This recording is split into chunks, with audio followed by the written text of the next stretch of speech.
بسم اللہ الرحمن الرحیم۔ انفومر چینل کے محترم ناظرین السلام علیکم۔ ناظرین، آج ہم آپ کے ساتھ حضور سرکار غوث اعظم رحمۃ اللہ علیہ کا ایک دلچسپ واقعہ آپ سے شیئر کرتے ہیں۔ یہ واقعہ آپ کے زمانہ طالب علمی کا ہے۔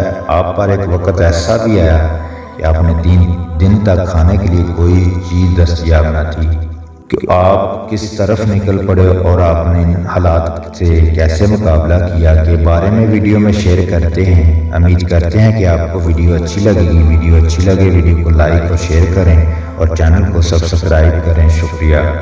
یہ واقعہ بھی آپ کے زمانہ طالب علمی کا ہی ہے۔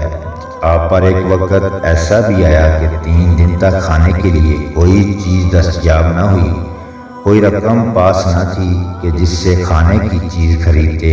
آخر ایوان کسرا کی جانب نکل کھڑے ہوئے۔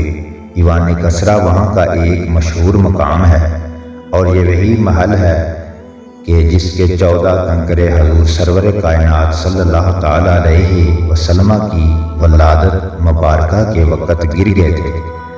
آپ نے وہاں پر تقریباً 17 اولیاء کرام کو دیکھا جو آپ سے بھی زیادہ حاجت مند تھے اور ان کے پاس پیٹ کی بھوک مٹانے کے لیے کوئی بھی چیز موجود نہ تھی۔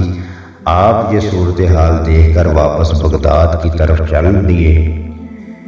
اس راہ میں آپ کو ایک ناواقف شخص ملا اور اس نے آپ کی خدمت میں سونے کا ایک ٹکڑا پیش کیا اور کہا، یہ ٹکڑا آپ کی والدہ ماجدہ نے آپ کے اخراجات کے لیے بھیجا ہے اور میں جیلان سے آیا ہوں۔ آپ نے اس شخص سے سونے کا ٹکڑا لیا اور بازار جا کر اسے فروخت کر دیا۔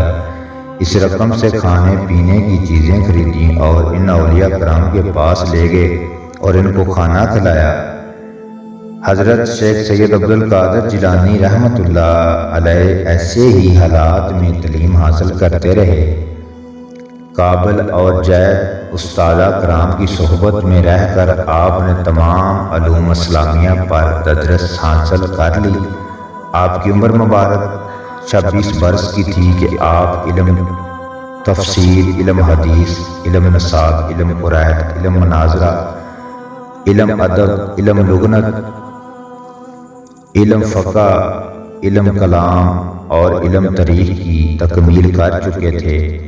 علم حدیث میں آپ کی نگاہ بہت گہری تھی اور آپ حدیث مبارکہ کے حقیقی معنی مطالب بیان کرنے میں کمال درجہ رکھتے تھے۔ یہی وجہ تھی کہ جب آپ کے استادہ کرام نے آپ کو تعلیم کی تکمیل کے بعد سند دی تو فرمایا، اے عبد القادر، ہم تو تمہیں الفاظ حدیث کی سند دے رہے ہیں، لیکن حقیقت یہ ہے کہ حدیث کے معنی مطالب میں تو ہم تم سے ہی استفادہ کرتے ہیں، اس لیے کہ بعد حدیث مبارکہ کے جو مطالب تم نے بیان کیے ہیں ان تک پہنچنا ہماری سمجھ سے بالاتر ہے۔